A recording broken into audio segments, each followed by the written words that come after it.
You're here on GladrapChannel. We've got two guests. We've got Isaac Peach and the little one right here. What's your name? What's your name?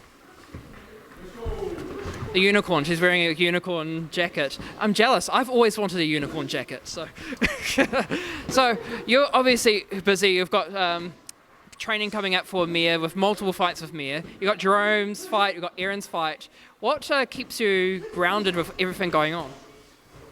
It's just our life. Everything we do is boxing, pretty much. That's what we used to do. It just keeps busy. Like you can't. You kind of just enjoy everything like this happening. You just love this. You know? Yeah, we just do fighters. You see, everyone here fights. I don't have any fitness people or corporate people. Everyone's fighters. So amateurs and pros. Yeah. That's it. Yeah. I've noticed that you kind of like have a selection that you kind of pick the boxers that come in. Like, say again? You kind of like pick the people that come in, like almost handpicked everyone that comes in. Yeah. Yeah. What was the how do you pick someone that comes into your gym? Just work ethic. That's it. I don't care so much about ability.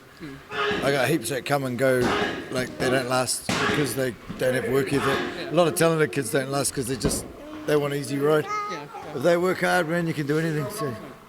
What is that photo? It's you. Who are you fighting that photo? Moses Ailu, I think. It's my first pro fight. Your first pro fight was when you were a debut. Yeah. So you obviously have that wealth of you've got that wealth of experience from your own pro career. How is it different from you as a pro fighter and you as a coach when it comes to giving advice? It's completely different. As soon as I stopped fighting, I've got my own ideas on the sport now.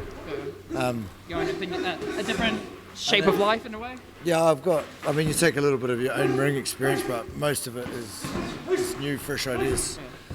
New ways of doing it, new levels. I mean, these guys are reaching levels I could never reach, some of these guys, so yeah, got to try and be up with the times, I guess.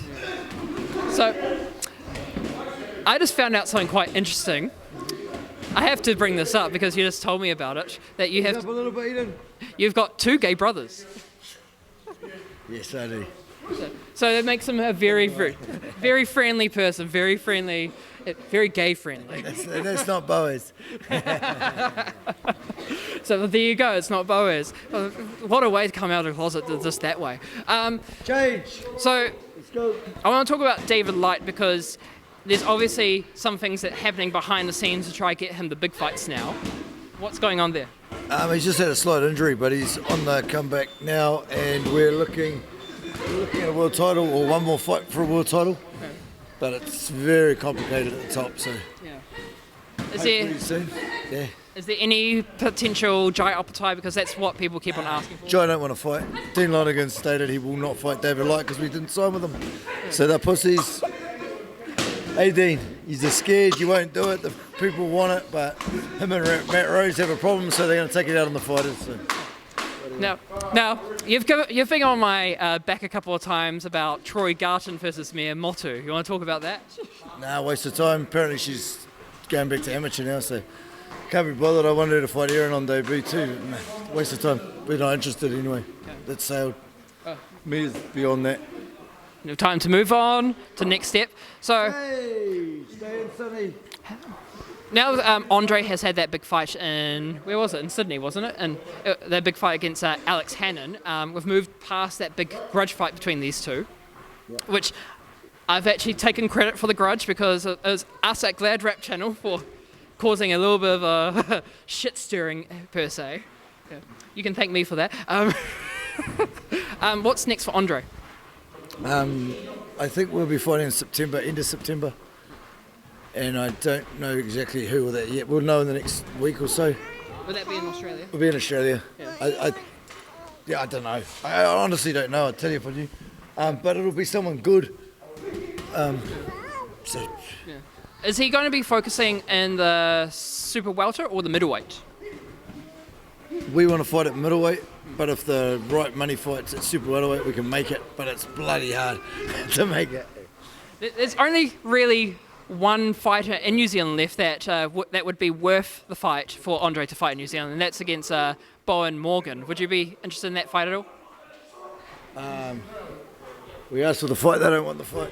It wouldn't last 2 rounds. I wouldn't. That's done. Yeah. It's no point. He's past that too. Does it get a bit frustrating because you've got? It seems to happen quite often that you want these bigger fights that with boxers that have good credentials,